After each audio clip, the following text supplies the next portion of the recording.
So when I'm looking at investing, I'm looking at, if it's an early stage, the founder and what are they trying to do? If it's a later stage and there's revenue available, obviously I'm very keen to look at, what's the revenue that you have? What are all the metrics? Are they sloping upwards and to the right? Well, and there's two other things that I look at that I forgot to mention. One is coachability. Does this founder, are they willing to admit when something's not going right and Mhm. feedback, seek help? And, I'm not saying to broadcast it to all of humanity.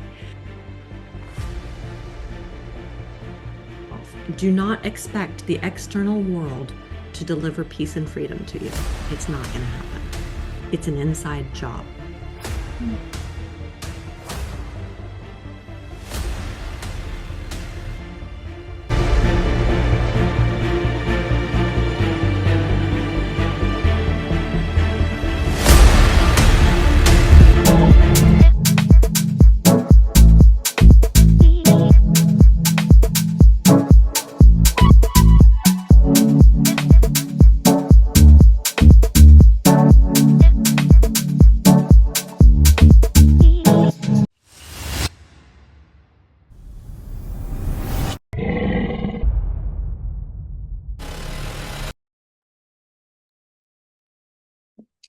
Hello, everyone. Welcome to Youth Mentors and VC's episode again. I'm glad to have you here.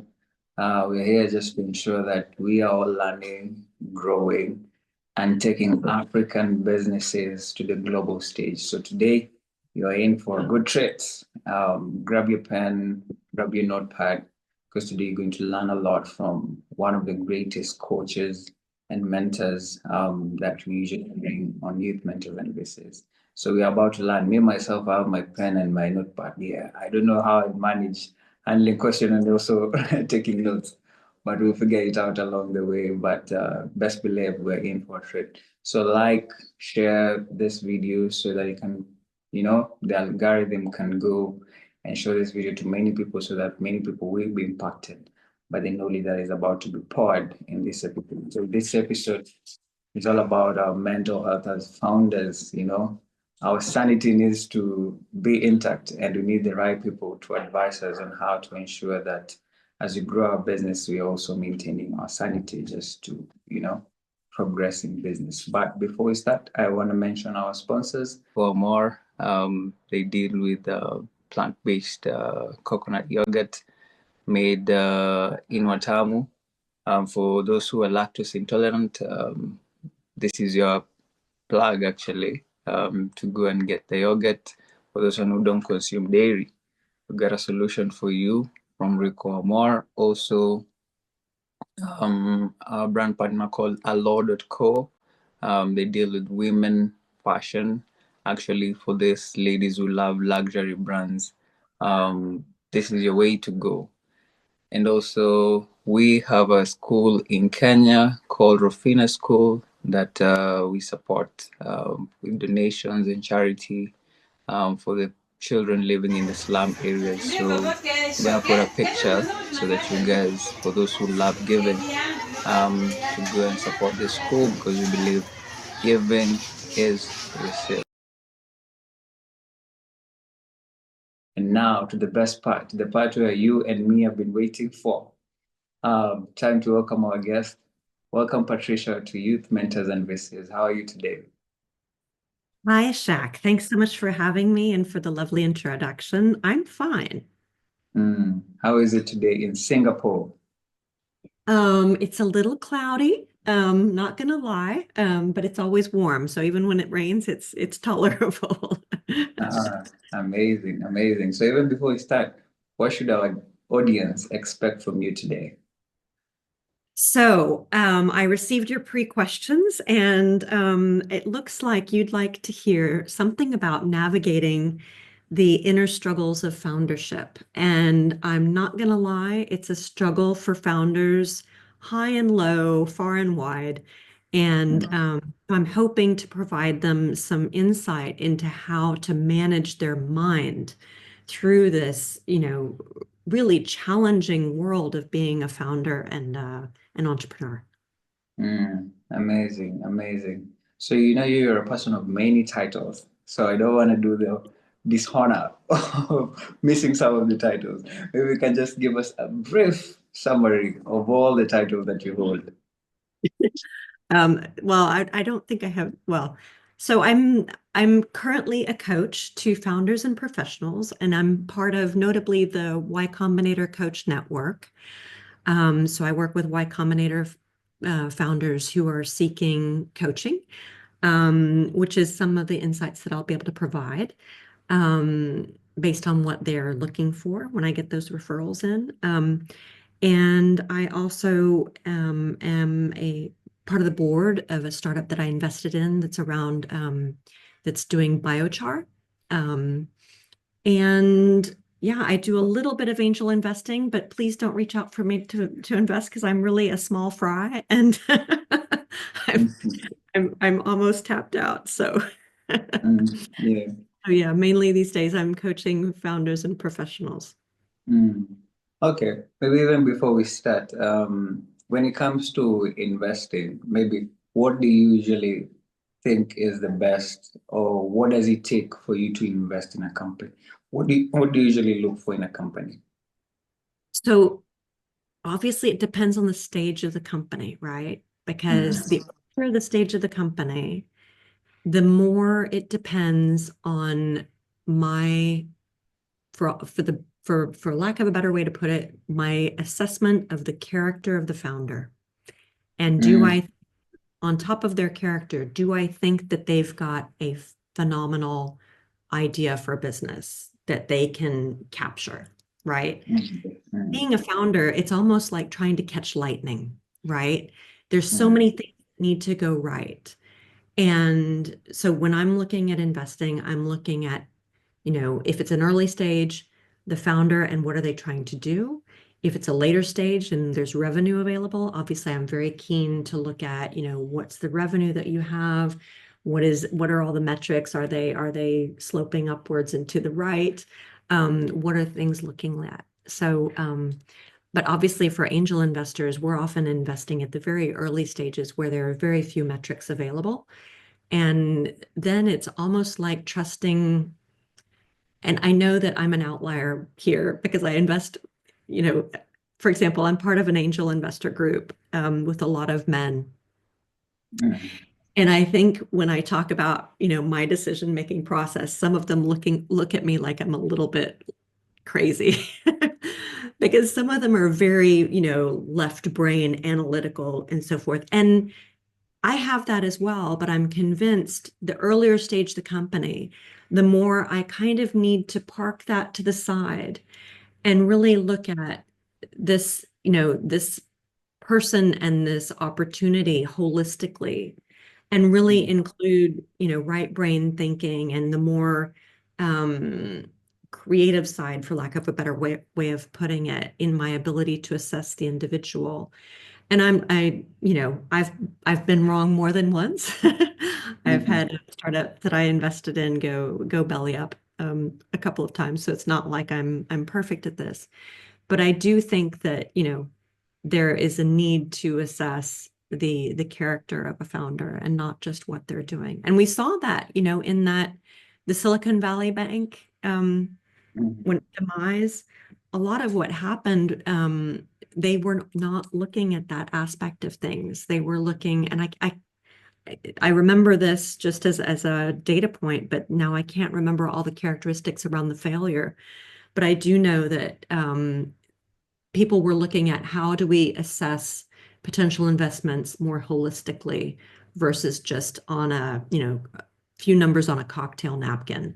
And, we can all think of, confident people that show up with a, great story. And um, it takes more than just a confident person to mm.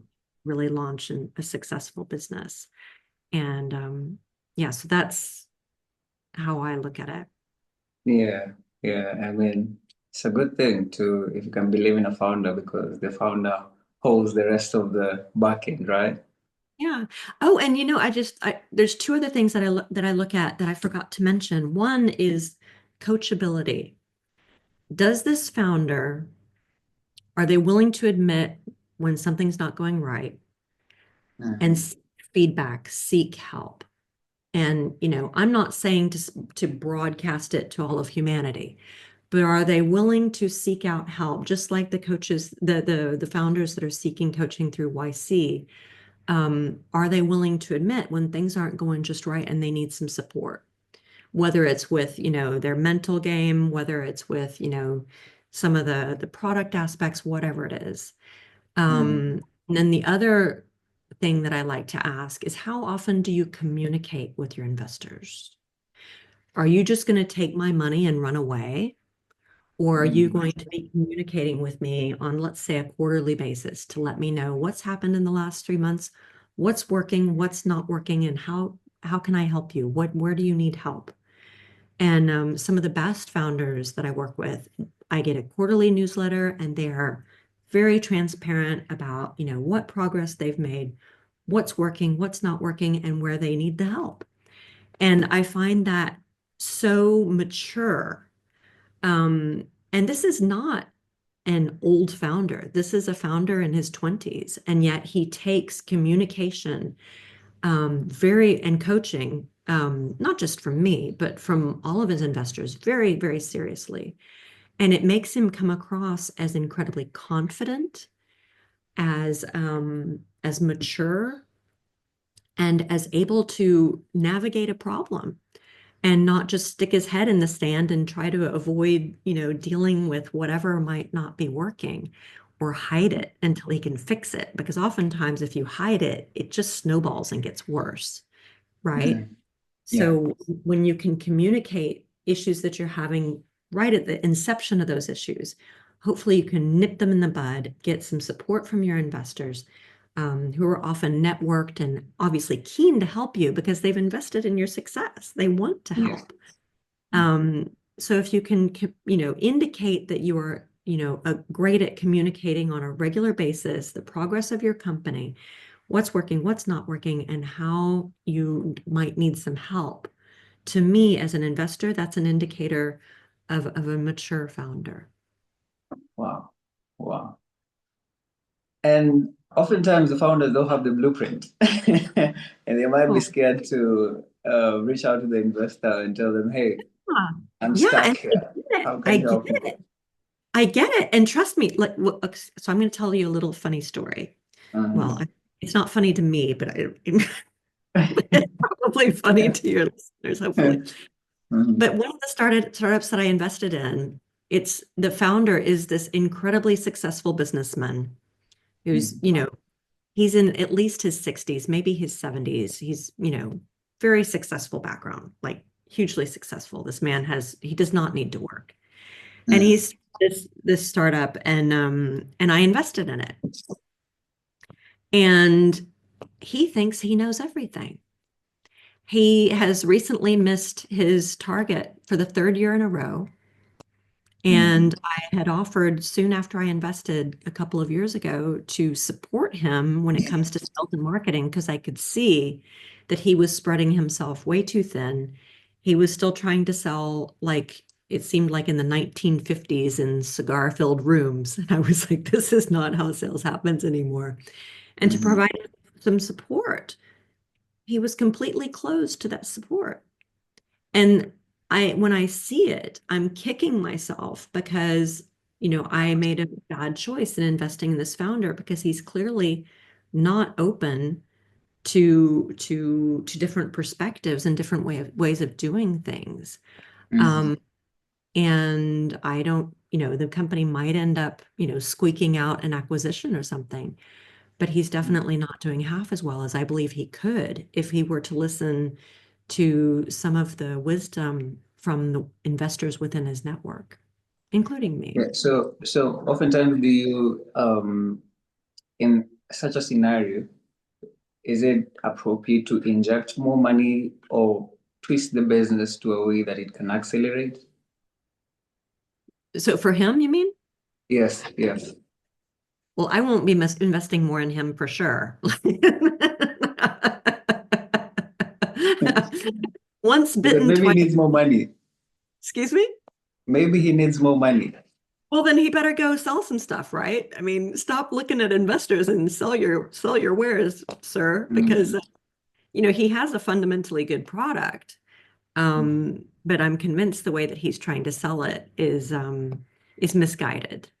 And mm, and I mentioned that because he doesn't communicate. He sends out an annual communication saying that basically he's missed his targets another year.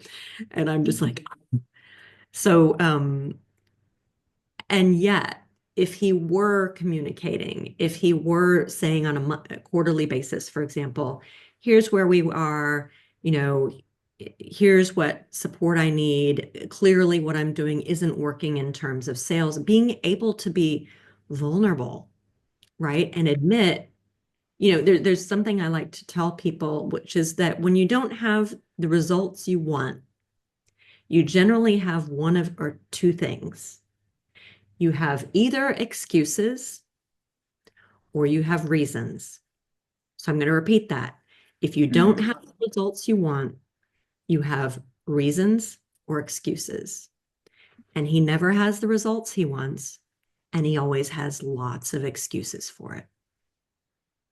And mm, at some point, you need to look at, okay, if I'm not getting the results I want, and I'm not saying it's easy.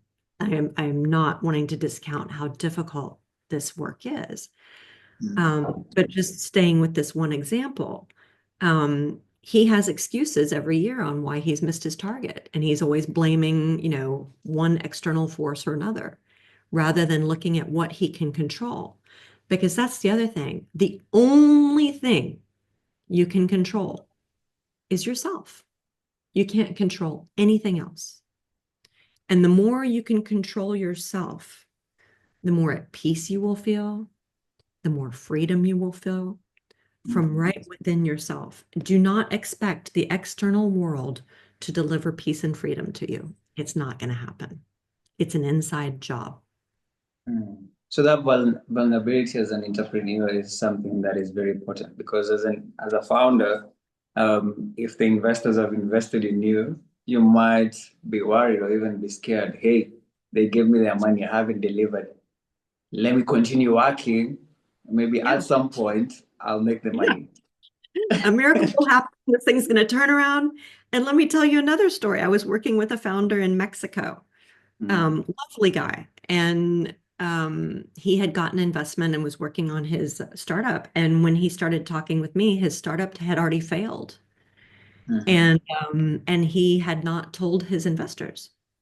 He was avoiding them. mhm, And he was feeling a lot of shame about it. And shame can only exist in darkness. The mhm, way that you get rid of shame is by shining a light, by externalizing what's going on inside you. mhm, And I had the opportunity to talk with him, and he did a lot of basically grieving the demise of his business. mhm, And I remember having a call with him where, he just cried for like 20 minutes, but he hadn't cried like that. He hadn't grieved it. And, it's so much more when you're a founder than just something you do. It really becomes, a part of you. And and it was a real situation where he needed to grieve that. And so he cried for like 20 minutes. But the good news is once he got that out, there was a new emotion that was able to come behind that shame and grief, which was one of possibility and joy. mhm, At that point, he was ready to talk about, okay, I've actually avoided speaking with these investors. I need to speak with these investors and tell them what's happened and remove that burden. And we did some role playing. I pretended mhm, like I was his investor, and he talked to me about what had happened and he prepared. And what was funny was my responses were completely not what he expected, because he was mhm, expecting this, just shouting match of how could you, and just disappointment and anger. And I mhm, was, and as an investor, I said, playing my role as an investor, I said, well, I really appreciate you coming to talk with me, and I know that it had to be scary and it took a lot of courage. And yeah, I invested in you knowing this was risky. And from what you're saying, it sounds like you did everything that you could. And I'm sorry that this has happened, but I understand. And Mm. guess what? His conversations with his investors all went about like that. They were all Oh, very, very understanding. mm, And not that he was happy with the situation, but he was so relieved once he had come clean with his investors and told mm, them what that was going on. Now, he made a big mistake in my mind in waiting so long to talk with his mm, investors about what had happened. If imagine for a moment if he had been communicating with them on a regular basis and seeking some support of some type, like I need a contact in this domain, or I need, why, whatever it is, can someone advise me on, whatever it is, he might have been successful. I mean, we'll never know, but it would not have hurt. Let's put it that way. It would not have mm, hurt. And one of the strengths of a network like Y Combinator, and I haven't seen this myself, but I know that they have an internal platform that's something like, Facebook or something for YC. And the founders are constantly sharing, you know, I need this. Can anybody provide a resource for that? And, supporting each other in this ecosystem. So, Shaq, what you're doing for the founders and entrepreneurs that are in your ecosystem is critical. And it's such an amazing resource, but it's only as good as what you invest into it, right? mm, It's yeah. not going to provide any value if you don't invest of yourself into it. Mm. Um, so for your Wow. member, yeah. Well, because you are speaking to me also directly, because I'm like, I do have investors in my manufacturing business. And at times, you're just like, hey, this month things haven't been the way they seem to be.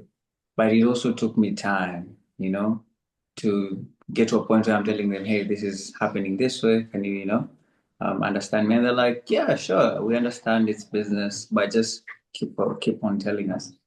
But at times, just as I've mentioned, entrepreneurs lack that community. They lack that extra word to shift something in them. Because as an entrepreneur, at times it can be lonely.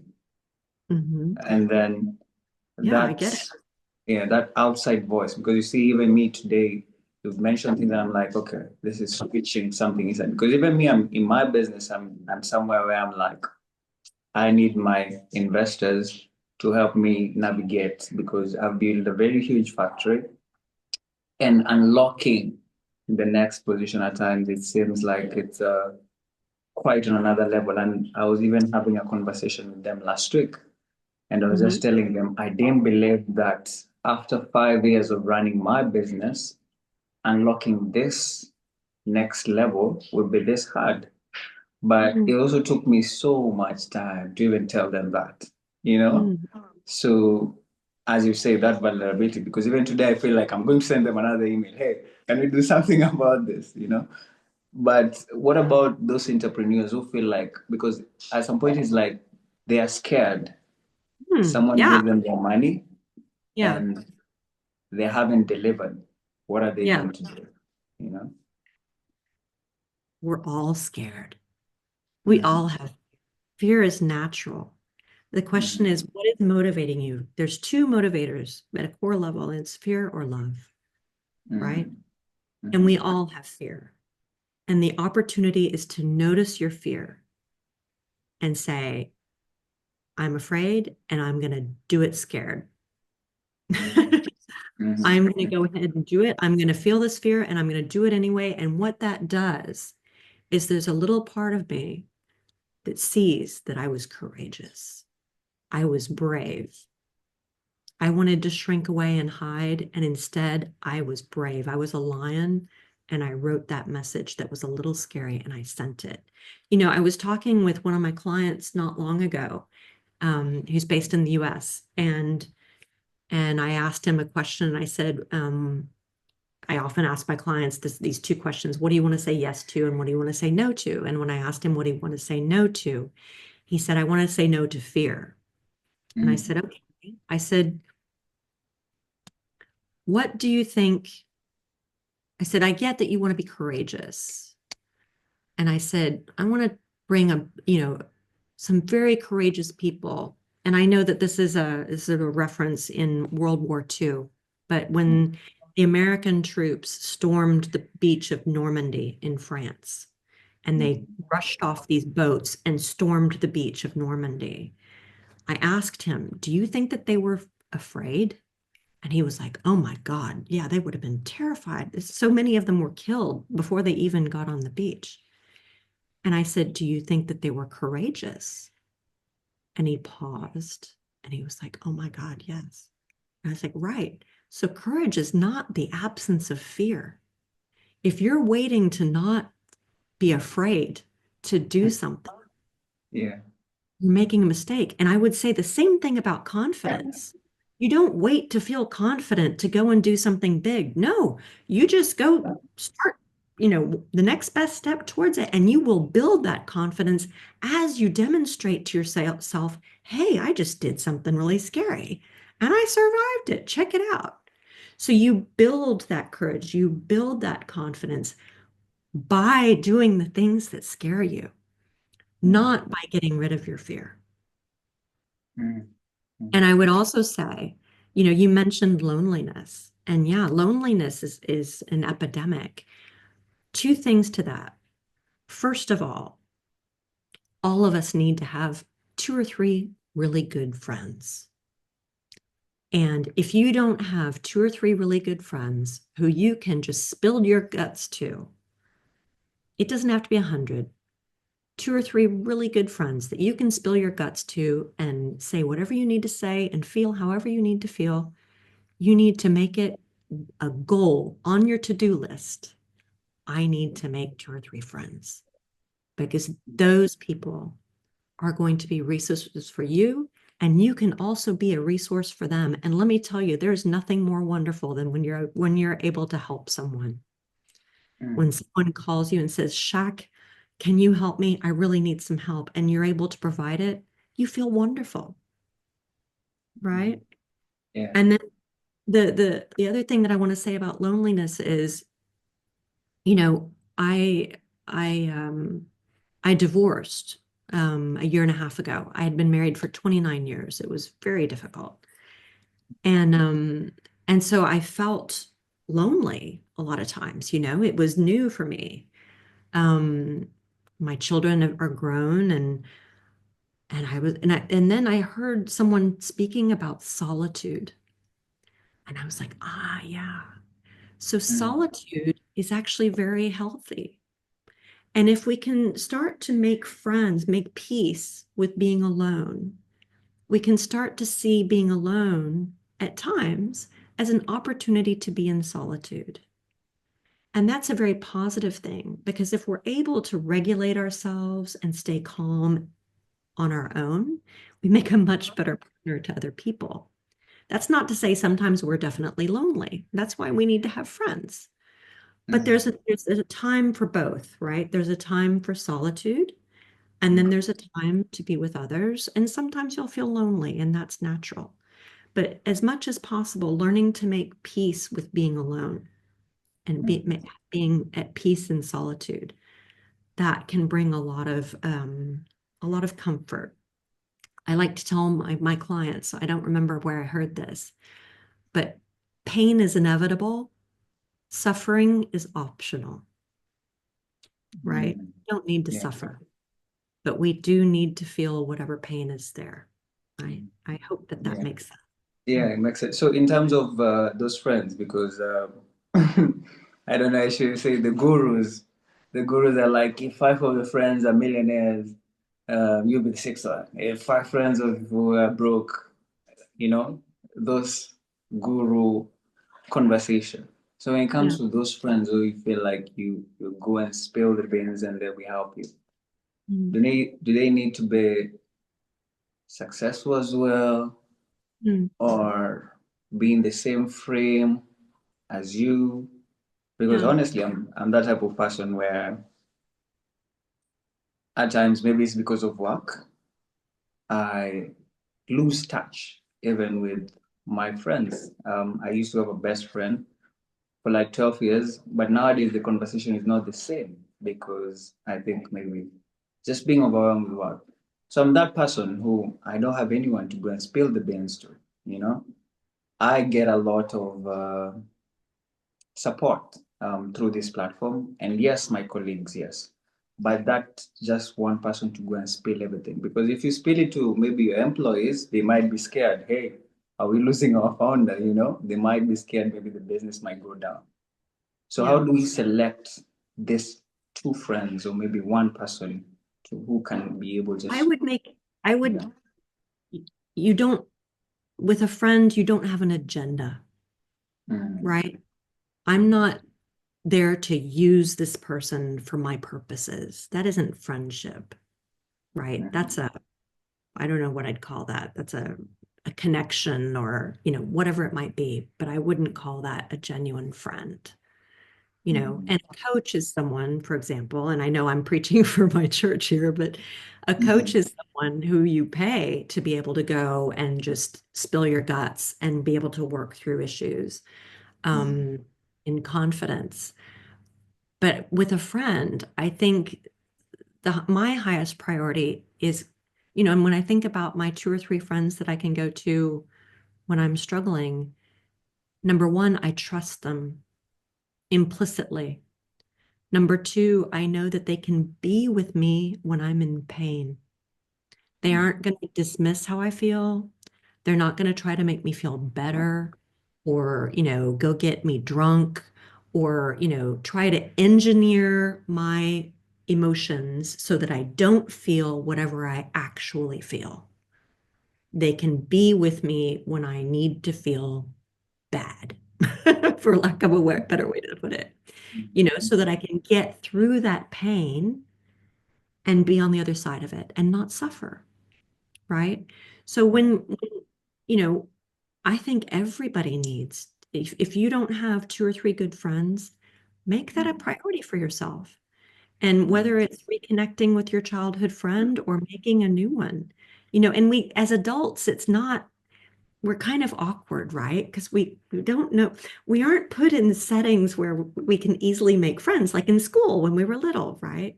yeah, So you yeah. kind of have to almost engineer it, and it might require some vulnerability and not like spilling your guts on a first meeting, like, oh my God, well, and trust me, I've been guilty of that. Um, that can be a little intimidating for people. But Mhm. just you know, saying, I met this person and they seem interesting. Maybe I should go, meet with them a little bit and learn more about them. And just, going to learn more about them, not So to it share has to about. be intentional, right? Well, I mean, if you want friends and you're not creating time for it, sounds like it needs to be intentional. Yeah. Mm, It's that thing, there's this really simple tool. You can find it online. It's called a wheel of life. And mhm, it basically looks at the different aspects of your life and you rate how fulfilled you are in that aspect. And it might be mhm, work or friendships or, love, money, body. And then you look and you say, well, I don't actually have any close friends right now. Is that working for me? And if it's not, well, then I would argue that, yeah, you need to make that a priority for yourself to help you go through this process of a founder and have someone to say, man, I'm really struggling today. Do you have time to talk with me? You know, mm, mm. just have someone that cares about you, that knows what's going on in your life and, you know, Vulnerability. In Africans, us men, we're told we're strong. We just thump ourselves. We're strong. We'll make this happen. But deep down, it haunts us at some point. It really haunts us at some point. it takes Wow. strength to be vulnerable. It takes Mhm, real strength to be vulnerable, to call up someone and say, hey, I'm struggling. Trust me, that takes strength. And mm, people experience it as strength. You can watch Brene Brown's TED Talks that are very famous on this topic. mm, She has two TED Talks. And she talks about the strength of vulnerability. And it's absolutely true. We have this misconception of vulnerability as weakness, and it's a lie. It's absolutely a lie. And I would encourage people that are suffering in silence, Mm, right?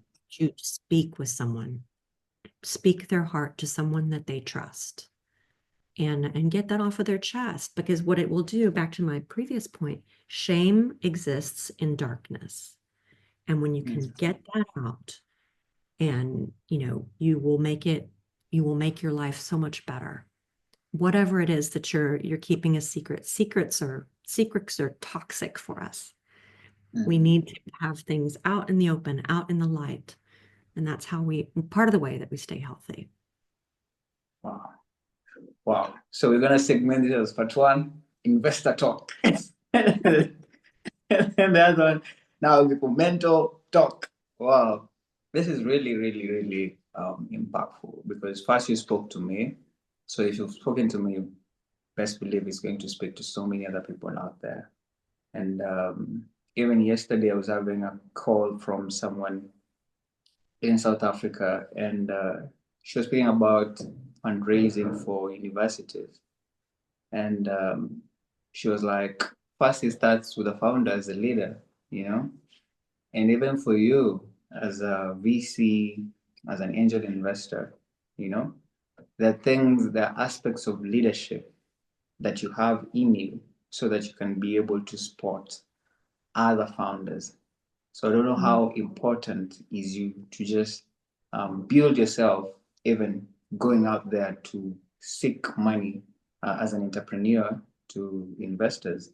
So how is it important as entrepreneurs? Because all these aspects of vulnerability, being able to show up for yourself, it starts with individual aspects. And I don't know maybe which aspects do you think shaped you to be able to get to that level you can even now invest in other people.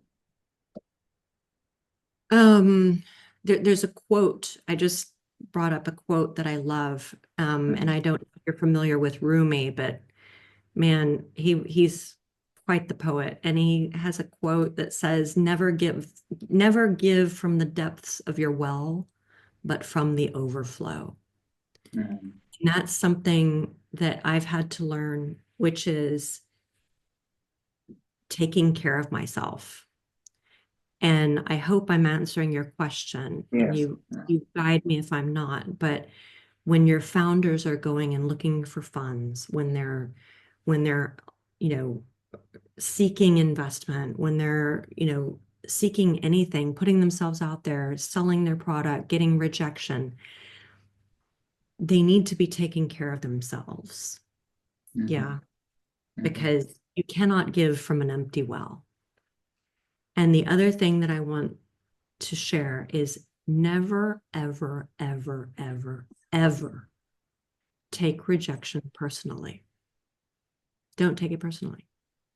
It's mm, very easy to take it personally because you're so intertwined with your business, but your business is not you. I believe firmly that we all have and this is kind of a side note, and I won't go down this rabbit hole mm, for very long, but I believe firmly that we all have an inner purpose and an outer purpose. And your startup is part of your outer purpose, and it's a very strong part of it. But it's important to be taking care of yourself, getting sleep. I remember I talked with a couple of co-founders that were referred to me from YC, and this one guy was telling me that he had this pattern where he would work basically nonstop for weeks at a time, and then basically be so exhausted that he would then just collapse and be incapable of doing anything for a couple of weeks where he basically just recovered. It was that mm, intense. That's mm, not healthy. That's not mm, healthy. And, this is a young man. And what I told him was, you have a young, healthy body that wants nothing more than to be able to support you to do all these things that you want to do. And you're not mm, taking care of it. Your body is your number one tool to getting what you want to do. Take care of your body. We have a mind, mm, body, and a spirit. We need to take care of all three. It's a three-legged stool. Yeah. And it's critical to take care of ourselves. Does that answer your Yes. question? It is. Like, It does because as founders, we're even sleep deprived. You find us working at 1 a.m. just because we have to get things done, you know. just just sleep for God's sakes. The work will be there tomorrow. Just sleep. Just go to bed. It will still be there tomorrow. I promise. Nobody's Mm, going to die. I mean, most of mm, the time we're not we're not doing brain surgery here. mm, People are mm, not going to die. Just go to mm. bed. Get some sleep. It'll be there tomorrow. So what about the people who, because as some founders, they try the aspect of modeling and they might go to YouTube or wherever, and the gurus are advising, hey, 16-hour weeks, um, 3 hour, 4 hour sleep, because you have to get things done so that in future you can be successful. Or maybe if you're a lazy person, maybe in future, if you work hard now, in future now, you'll be free. What about those types of advices that people are getting from outside? As many hacks as we humans have come up with, I don't think we have yet to hack our biology. And Mhm, biologically, our bodies need sleep. At night is when our adrenal system actually reverses direction and we detoxify our brains at night, right? mhm, mhm, There's a lot of important functions that our bodies handle when they're sleeping. And I mean, obviously, people can ignore this and think that they can work really well on 3 hours of sleep. I certainly can't do it. I don't know anybody. I think people are either delusional or lying if they're saying that they're sleeping 3 hours a night and they're being effective. I think mhm, that people need to give themselves grace and take care of themselves so that they can be their best self, not just for themselves, but also for their team mhm. when they wake